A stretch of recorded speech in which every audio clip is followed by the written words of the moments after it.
আপনারা দেখছেন মুর্শিদাবাদ মিডিয়া সত্য খবর এখন আপনার নাগালে। আমাদের চ্যানেল সাবস্ক্রাইব করুন, দেখতে থাকুন, সঙ্গে থাকুন। কি আছে এইটাতে বুস্টার বাকি আছে, পায়ের তলার মাটি উড়ে বেরিয়ে গেছে।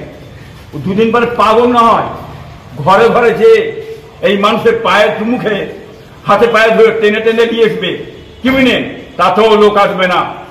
ইনশাল্লাহ দেখে নেবেন কেন দুই জায়গায় হাত মেরেছে, বাংলার মানুষ জেনে ফেলেছে ওর মধ্যে শয়তান একটাও নেই। ওর জন্য দেশটার ক্ষতি হয়ে গেছে, সমাজের ক্ষতি হয়ে গেছে এর দ্বারায়। অতএব টেনে হিঁচড়েও বের করা যাবে না, টাকা দিয়ে খেয়েও পাওয়া যাবে না। বুঝতে পারছেন না?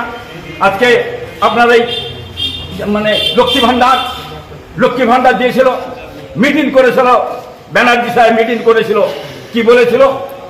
লোকজন কোথায়? লক্ষ্মী ভান্ডার দিয়ে লোকজন কোথায়? টাকা দিয়েছে বলে কি তুমি একদম তোমার মাথায় কিনে ফেলে আসতে হবে? সেই দিনই বলেছিল, কি বলেছিলেন বুঝতে পারছেন না?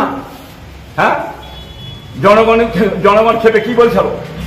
শাসকের গালে জুতো মারো তালে তালে, শাসকের গালে চটি মারো তালে তালে, যার নাম চটি মারো তালে তালে তার নাম জুতো মারো তালে তালে, শাসকের গালে জুতো মারো তালে তালে, এমনি বলেছিল।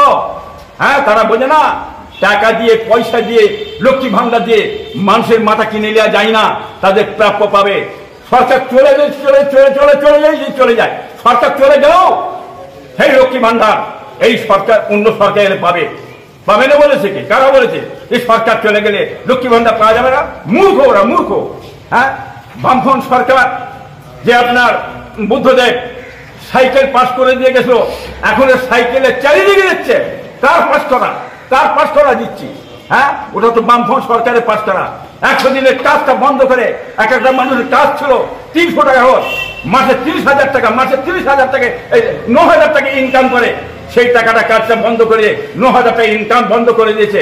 আর মানুষ খেতে পেঞ্চা কষ্ট পড়ে যায়। একটা বাড়ি দুজন যদি কাজ করে 18,000 টাকা ইনকাম হয়, 3 জন 27,000 ইনকাম করবে। সেটাকে শেষ করে দিলে 100 দিনের ভান্ডার খাও, 1,000 টাকা মাসে দিয়ে লাভ কি হলো? আজকে ছেলেরা কি করছে?